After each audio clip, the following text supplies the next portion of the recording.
Hey guys, welcome to my channel. It's been a minute. I have not been posting because I have not been reading.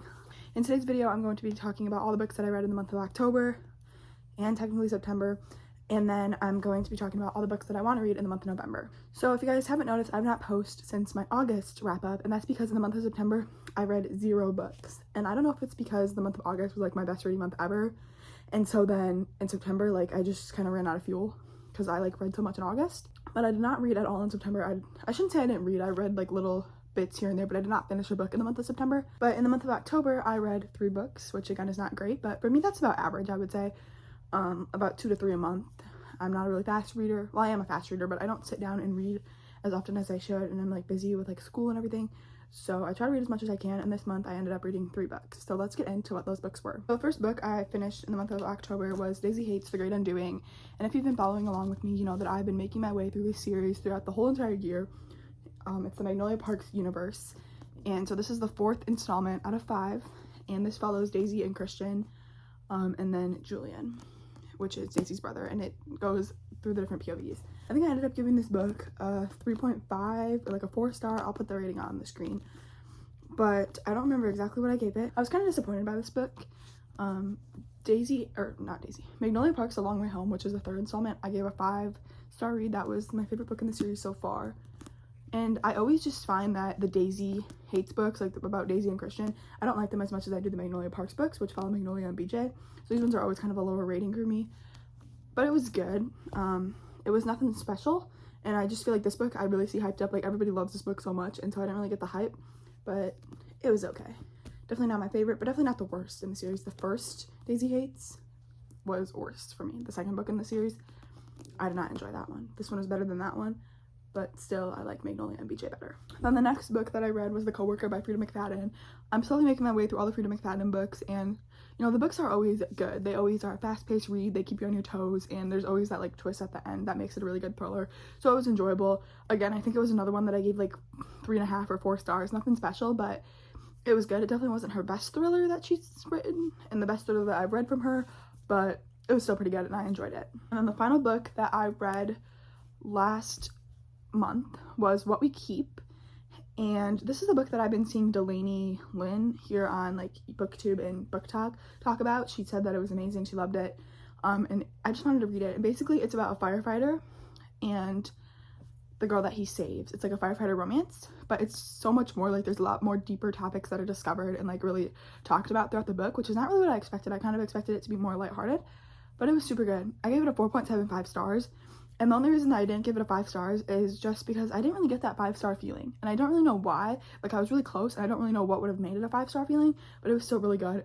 And there's so many like quotes in this book that I like found myself stopping and highlighting. Like they're all super good. And it just really discovered like more difficult topics in like a really nice way. And I just really liked the way that it was all kind of spread out and talked about. And I just really enjoyed it. It was super good and also like heart-wrenching at the same time. And yeah, it was really enjoyable. So 4.75. Just because I couldn't really get that 5-star feeling. Okay, so those are the 3 books that I read in October, and now we're going to talk about the books that I'm hoping to read in November. Like I said, I read Daisy Hates The Great Undoing in October. This is the book that I'm trying to read in November. This might take up so much time, like look at how thick this is. But I'm hoping to dive into this book and finish the series. Low-key, I'm thinking about starting this today and just like ripping through a bunch of it.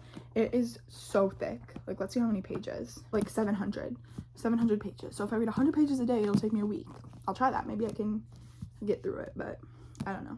Like I said, I really love Magnolia and BJ's point of view in their stories, and their books are always better in my opinion.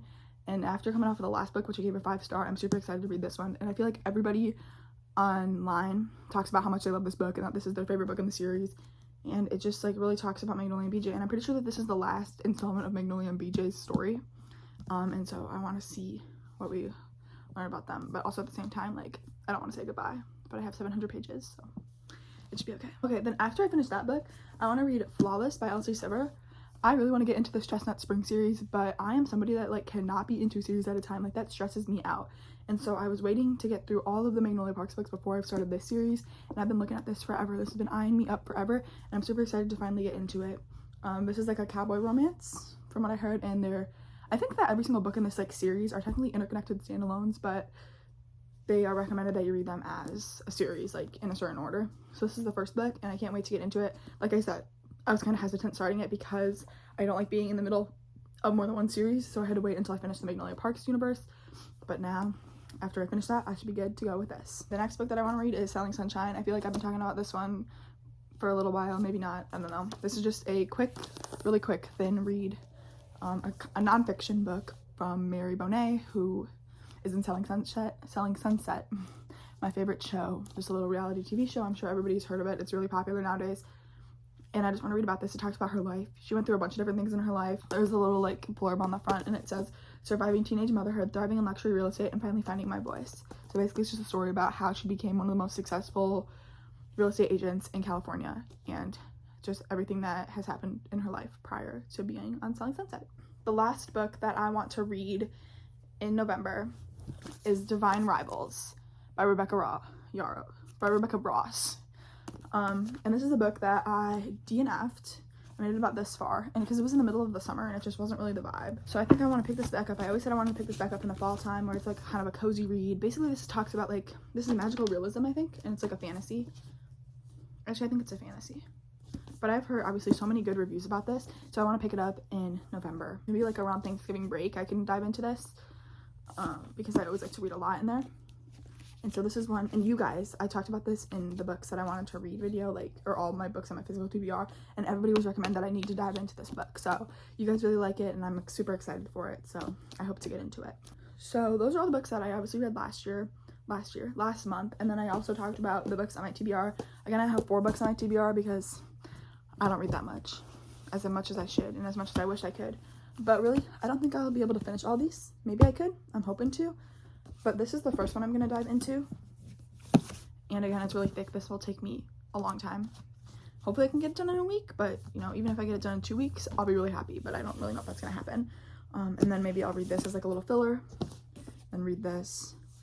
And then also maybe like mixed in, I'll want to have some like Christmas books, because November is like Christmas time. And that'll be my next video, is like decorating my library, my reading room for Christmas, to bring the Christmas vibes. And then of course, Flawless was the other book on my TBR. So yeah, hopefully I can get to all of those. But thank you guys so much for watching, and I hope you enjoyed today's video. If you did, please make sure to give it a thumbs up, and comment down below if there's any other books I should add to my TBR, even though I don't even think I'll be able to get to these ones. But hey, there's always December.